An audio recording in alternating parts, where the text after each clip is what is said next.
আজকে আমাদের ডিসকাশনের টপিক হচ্ছে নিউরো অ্যানাটমি বা টোটাল নার্ভাস সিস্টেম বা হোয়াট এভার যাই বলি। বেসিক্যালি নিউরো অ্যানাটমি বেশ কঠিন, কিন্তু আমরা চেষ্টা করব বিষয়টাকে কোনোভাবে ইজি ওয়েতে মানে আমাদের হচ্ছে মেমোরাইজ করার অথবা মনে রাখার। তো বেসিক্যালি নিউরো অ্যানাটমি পড়তে গেলে আমাদের দুটো পার্ট পড়তে হবে। একটি হচ্ছে হেডনেক, অপরটি হচ্ছে ব্রেন এবং স্পাইনাল কর্ড। হেডনেকের ম্যাক্সিমাম পোর্শনটাই হচ্ছে ভিসেরা দেখে পড়তে হয়, ভিসেরা ছাড়া পড়াটা আসলে খুবই টাফ।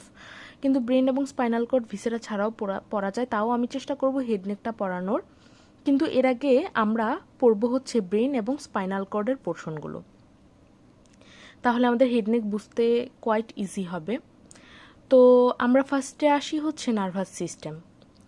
নার্ভাস সিস্টেম সাধারণত দুটো ভাগে বিভক্ত, একটা হচ্ছে সেন্ট্রাল নার্ভাস সিস্টেম, একটা হচ্ছে peripheral nervous system. Central nervous system মূলত ব্রেন এবং স্পাইনাল কর্ড নিয়ে গঠিত।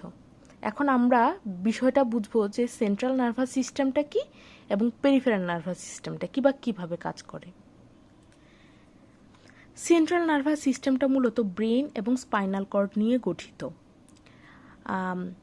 আমার পুরো বডিতে সাধারণত যে ধরনের অ্যাক্টিভিটিস ঘটে, যেমন আমাকে যদি কেউ টাচ করে বা আমাকে যদি কেউ আঘাত করে, আমার বডির সেই ইনফরমেশনটা সেন্সরি নার্ভ বা সেন্সরি ইনপুটের মাধ্যমে সেই তথ্যটা চলে যায় সেন্ট্রাল নার্ভাস সিস্টেমে।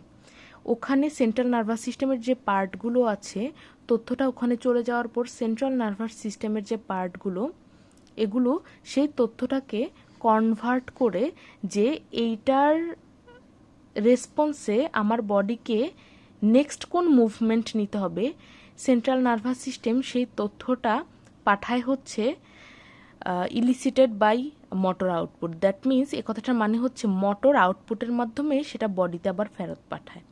তার মানে কেউ যদি আমাকে চট দেয়, সেই তথ্যটা ফার্স্টে সেন্ট্রাল নার্ভাস সিস্টেমে যাবে সেন্সরি ইনপুটের মাধ্যমে, কিছু সেন্সরি নার্ভ ফাইবারের মাধ্যমে। এরপর সেই তথ্যটাকে সেন্ট্রাল নার্ভাস সিস্টেম বিভিন্নভাবে কনভার্ট করবে, প্রসেস করবে। দেন এটা যাবে হচ্ছে আমার পেরিফেরাল সেটা যাবে হচ্ছে আমার মোটর আউটপুট দিয়ে আমার বডিতে আবার ফেরত যাবে। দ্যাট মিনস কেউ যদি আমাকে একটা চড় মারে, সেটার তথ্য আমার সেন্ট্রাল নার্ভাস সিস্টেম নিয়ে আমাকে সিগন্যাল দিবে যে তুমিও তোমার হাত দিয়ে ওই মানুষটাকে মারো বা এরকম কিছু একটা সামথিং। তো এই যে রেসপন্সটা বের হয়ে আসলো, এটা হবে হচ্ছে মোটর আউটপুট বা মোটর নার্ভের মাধ্যমে। তাইলে আমার সিএনএস হচ্ছে ব্রেন বা স্পাইনাল কর্ড, যেখানে সাধারণত তথ্য বিভিন্নভাবে এসে প্রসেসড হয় বা কন্ট্রোল হয়, বা কতটুকু তথ্য আমার বাইরে রেসপন্স পাঠাতে হবে সেটা কন্ট্রোল হয়। আর এই যে সেন্সরি এবং মোটর যে আউটপুট, মানে সেন্ট্রাল নার্ভাস সিস্টেমের বাইরে বাকি যে ব্যাপারটা ঘটতেছে আমার বডিতে, এই ব্যাপারটাই হচ্ছে আমার পেরিফেরাল নার্ভাস সিস্টেম। আমরা আরও পরে ডিটেলসে পড়ব যে সিএনএস বা পিএনএস কি বা ডিফারেন্স কি। সো এখন আমরা আসি হচ্ছে নার্ভাস সিস্টেমের ক্লাসিফিকেশনটাতে। আমরা এখানে দেখতে পাচ্ছি যে সিএনএস এর মধ্যে পার্ট হচ্ছে ব্রেইন এবং স্পাইনাল কর্ড। ব্রেইন আবার তিনটা ভাগে বিভক্ত, ফোর ব্রেইন, মিড ব্রেইন এবং হচ্ছে হাইন্ড ব্রেইন। ফোর ব্রেইনটা হচ্ছে, আরেকটা নাম হচ্ছে প্রোজেনসেফালন, মিড ব্রেনের একটা নাম হচ্ছে মেজেনসেফালন এবং হাইন্ড ব্রেনের একটা নাম হচ্ছে রম্বেনসেফালন। ফিগার দেখলে আমরা ইজিলি বুঝবো যে কোনটা কোথায় থাকে বা কী অবস্থা। এর আগে আমরা দেখি ফোর ব্রেনের কী কী পার্ট রয়েছে। ফোর ব্রেনের মধ্যে হচ্ছে তিন ধরনের জিনিস থাকে বা তিনটা পার্ট রয়েছে। এর মধ্যে হচ্ছে টেলেনসেফালন, ডায়েনসেফালন এবং লিম্বিক সিস্টেম। টেলেনসেফালন হচ্ছে সেরেব্রাম, মানে আমাদের মাথার সবচেয়ে বিশাল অংশ জুড়ে যে বিষয়টা আছে, সেরেব্রাম, যেটাকে আমরা দুই পাশে বলি যে cerebral hemisphere, right cerebral hemisphere, left cerebral hemisphere. এরপর আছে হচ্ছে ডায়েনসেফালন। ডায়েনসেফালনের মধ্যে কি কি রয়েছে? ডায়েনসেফালনের মধ্যে রয়েছে থ্যালামাস, এপিথ্যালামাস, সাবথ্যালামাস, মেটাথ্যালামাস, মানে থ্যালামাসের সব কিছু ডায়েনসেফালনে। দেন আমার ফোর ব্রেনের পার্ট হচ্ছে লিম্বিক সিস্টেম। লিম্বিক সিস্টেম অনেক কিছু নিয়ে গঠিত, এর মধ্যে আমি হচ্ছে কিছু জিনিস উল্লেখ করেছি, যেমন হচ্ছে হিপ্পোক্যাম্পাস, এমিগডালা এবং হচ্ছে সেপ্টাম। এখন আমরা বুঝে ফেললাম যে আমাদের ফোরব্রেইন কী কী নিয়ে গঠিত, টেলেনসেফালন, ডায়েনসেফালন এবং লিম্বিক সিস্টেম। এখন আসি হচ্ছে আমরা মিড ব্রেন বা হচ্ছে মেজেনসেফালন। এটাতে মেনলি থাকে হচ্ছে কর্পোরা কোয়াড্রিজেমিনা। কর্পোরা কোয়াড্রিজেমিনার মধ্যে রয়েছে দুটো জিনিস, সেটা হচ্ছে সুপিরিয়র কলিকুলাস যেটা হচ্ছে উপরে থাকে এবং হচ্ছে ইনফিরিয়র কলিকুলাস যেটা হচ্ছে নিচের দিকে থাকে। এরপর আমাদের 3 নম্বর ব্রেনের পার্ট যেটা হচ্ছে হাইন্ড ব্রেন বা রম্বেনসেফালন, সেটা হচ্ছে 3টা জিনিস নিয়ে গঠিত, একটা হচ্ছে পন্স, একটা হচ্ছে মেডুলা এবং হচ্ছে সেরেবেলাম। এখানে একটা কথা বলে রাখি, পন্স এবং হচ্ছে সেরেবেলাম এই দুটোকে একসাথে বলা হয় মেটেনসেফালন এবং মেডুলাকে আলাদা বলা হয় শুধুমাত্র মাইলেনসেফালন। ঠিক আছে, এটা আমি এখানে উল্লেখ করে নিই, হচ্ছে তোমরা নোট করে নিও। আচ্ছা, এখন আমি এই ফিগারটাতে যদি আমি আসি, তাইলে এটা হচ্ছে আমার টোটালি ফোর ব্রেন। এই ফোর ব্রেনের মধ্যে এটা হচ্ছে আমার টোটালি ফোর ব্রেন, এবং ফোর ব্রেনের সবচেয়ে বাহিরের যেটা বড় একটা এরিয়া সেটা হচ্ছে আমার সেরেব্রাম বা সেরেব্রাল কর্টেক্স। এরপরে আসে হচ্ছে আমার লিম্বিক সিস্টেম এর নিচে। লিম্বিক সিস্টেমে যে হিপোক্যাম্পাস, এমিগডালা, সেপ্টাম এসব থাকে। এরপর আসে হচ্ছে আমার থ্যালামাস, এপিথ্যালামাস, হাইপোথ্যালামাস, হোয়াট এভার যা যা আছে। এটা হচ্ছে আমার ফোর ব্রেন। ফোর ব্রেনের ঠিক নিচেই থাকে হচ্ছে মিড ব্রেন, যেটা হচ্ছে কর্পোরা কোয়াড্রিজেমিনা নিয়ে হচ্ছে গঠিত। এই কর্পোরা কোয়াড্রিজেমিনা আর যে উপরের পার্টটা সেটা হচ্ছে সুপিরিয়র কলিকুলাস এবং নিচের পার্টটা হচ্ছে ইনফিরিয়র কলিকুলাস। আমরা এরপরে যখন পড়বো ইন ডিটেলসে তখন আমরা জানতে পারবো যে সুপিরিয়র কলিকুলাস কী কাজ করে, ইনফিরিয়র কলিকুলাস কী কাজ করে, বা কী কী স্ট্রাকচার এদের। মিড ব্রেনের পরে আসে হচ্ছে হাইন্ড ব্রেন। হাইন্ড ব্রেন মানে হচ্ছে সবচেয়ে নিচের ব্রেন। হাইন্ড ব্রেনের মধ্যে রয়েছে 3টা পার্ট, পন্স, সেরেবেলাম, মেডুলা। ঠিক আছে, আমরা যদি এখানে দেখি তাহলে এটা হচ্ছে ব্রেনের মেইন যে অ্যাকচুয়াল ফিগার, এটা বিভিন্ন বই আছে। সবচেয়ে উপরে ফোর ব্রেন, এরপর হচ্ছে মিড ব্রেন, এরপর হচ্ছে এটা হাইন্ড ব্রেন। আচ্ছা, এখন যদি আমরা ভালো করে দেখি যে আমাদের ব্রেন কী ধরনের কাজ করে। আমাদের ব্রেনের মধ্যে সেরেব্রাল কর্টেক্স যেটা, সেটা হচ্ছে ব্রেনের হচ্ছে আইকিউ সেন্টার মেনটেন করে।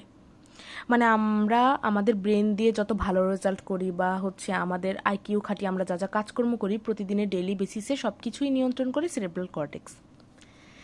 এরপর হচ্ছে আমাদের লিম্বিক সিস্টেম। লিম্বিক সিস্টেমটা মেনলি কন্ট্রোল করে হচ্ছে ইমোশন। ইমোশন মানে হচ্ছে রাগ, ক্ষোভ, ঘৃণা বা হিংস্রতা, সব কিছু মিলেই হচ্ছে ইমোশন। একটা জিনিস চিন্তা করো, পশু পাখির হচ্ছে সেরেব্রাল কর্টেক্সটা নেই, সে কারণে দেখা যায় যে তাদের হিংস্রতাটাকে কখনো কন্ট্রোল করা যায় না। তারা যখন হিংস্র হয়ে ওঠে তখন হচ্ছে তাদের ভিতরে এই লিম্বিক সিস্টেম ইমোশনটা কাজ করে। আমাদেরকে উপরওয়ালা এই সেরেব্রাল কর্টেক্স দেওয়ার কারণে আমাদের ইমোশন বা হিংস্রতা যাই হোক না কেন, সেরেব্রাল কর্টেক্স আমাদেরকে কন্ট্রোল করে যে তুমি এই কাজটা করো না। এটাই হচ্ছে অ্যাকচুয়ালি মানুষের সঙ্গে পশু পাখির পার্থক্য। আচ্ছা, এরপরে আমি আসি হচ্ছে থ্যালামাস, এপিথ্যালামাস, হাইপোথ্যালামাস, মেটাথ্যালামাস, হোয়াটএভার। এর মধ্যে থ্যালামাসের যেটা কাজ সেটা হচ্ছে বডির সকল ধরনের ইনফরমেশান থ্যালামাস খুব প্রপার ওয়েতে রিসিভ করে। এটাকে রিলে সেন্টারও বলা হয়, মানে সব কিছু রিসিভ করবে, প্রসেস করবে, এনি কাইন্ড অফ ইনফরমেশান। ঠিক আছে, থ্যালামাসের আরও কাজ আছে যেটা আমরা পরবর্তীতে পড়ব। হাইপোথ্যালামাসের যেটা কাজ সেটা হচ্ছে এটা বডির টেম্পারেচার মেনটেন করবে, ইটিং ড্রিঙ্কিং এটা রেগুলেট করবে, এবং হচ্ছে হরমোনাল যে কন্ট্রোল, পিটুইটারি কন্ট্রোল, এগুলো হচ্ছে রেগুলেট করবে। মিড ব্রেনের ক্ষেত্রে আমরা জানি যে কর্পোরা কোয়াড্রিজেমিনা নিয়ে মিড ব্রেন গঠিত। এর উপরে হচ্ছে সুপিরিয়র কলিকুলাস এবং নিচে হচ্ছে ইনফিরিয়র কলিকুলাস। সুপিরিয়র কলিকুলাস যেটা, এটা হচ্ছে ভিজুয়াল সেন্টারটাকে নিয়ন্ত্রণ করে, মানে আমরা দেখি, আমাদের দেখার যে ক্যাপাবিলিটি সেটাকে হচ্ছে সুপিরিয়র কলিকুলাস নিয়ন্ত্রণ করে। আর ইনফিরিয়র কলিকুলাস যেটা, সেটা হচ্ছে আমাদের অডিটরি যে সেন্টার সেটাকে হচ্ছে নিয়ন্ত্রণ করে। এরপর আসে হচ্ছে আমাদের হাইন্ড ব্রেন। হাইন্ড ব্রেনের মধ্যে রয়েছে হচ্ছে পন্স, সেরেবেলাম এবং হচ্ছে মেডুলা। পন্স যেটা, সেটা হচ্ছে আমরা পড়েছি এর আগে, আমাদের রেসপিরেশন কন্ট্রোল করে পন্স। সেরেবেলাম যেটা, সেটা হচ্ছে আমাদের ইকুইলিব্রিয়াম ব্যাপারটাকে হচ্ছে মেনটেন করে, এবং হচ্ছে মেডুলা যেটা, সেটা হচ্ছে ভমিটিং এবং হচ্ছে আমাদের স্নিজিং মেনটেন করে, ভমিটিং, স্নিজিং বাদবাকি। এখন আমি কথা বলবো হচ্ছে ক্যাভিটি নিয়ে। প্রত্যেকটা ব্রেনের পার্টেরই হচ্ছে কিছু ক্যাভিটি রয়েছে, ঠিক আছে।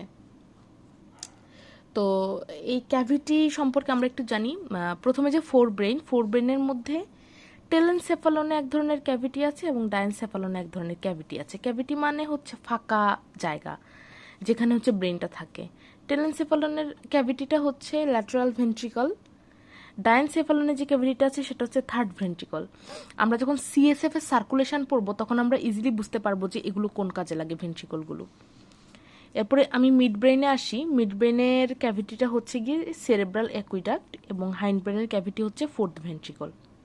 এখানে একটি কথা বলে রাখি, সেটা হচ্ছে মিড ব্রেইনে আমার হচ্ছে বিফোর ব্যাকওয়ার্ডস কিছু স্ট্রাকচার থাকে, যেমন হচ্ছে ক্রাশ সেরিব্রি, সাবস্টেন্সিয়া নাগ্রা, টেগমেন্টাম টেকটাম। এগুলো আমি পরবর্তীতে যখন এক একটা সিস্টেম পড়াবো এই নিউরো অ্যানাটমির মধ্যে, তখন হচ্ছে আমি ফিগার এঁকে সুন্দরভাবে সেটা এক্সপ্লেন করব।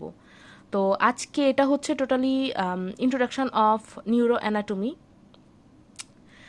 নেক্সট ভিডিওতে আমরা অবশ্যই বিভিন্ন পার্ট, এরপরে হচ্ছে সালকাস, জাইরাস, এগুলো নিয়ে কথা বলবো। ঠিক আছে।